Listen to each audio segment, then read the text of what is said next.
Okay, so Explorer enable drag and drop. And this setting controls whether the Explorer should allow to move files and folders via drag and drop.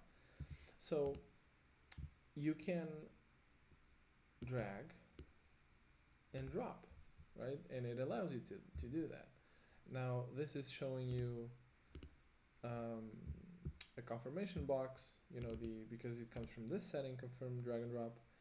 And even though this is actually how I like to have my VS Code configured, I want drag and drop to be enabled because I don't want to open my Finder window just to move files around. I want to do that directly from VS Code, but at the same time, because it's not a very common action, I want a confirmation when I'm dragging and drop, because sometimes, it's not very common, but sometimes you can just drag and drop by mistake, and if you don't have the confirmation box, it looks like the file just disappeared, then it's going to show up somewhere, and that's kind of weird.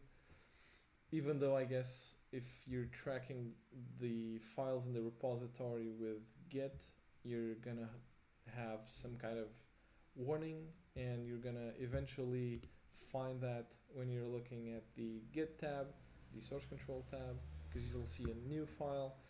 Anyway, but that's messy. I would rather just enable drag and drop and have a confirmation for that.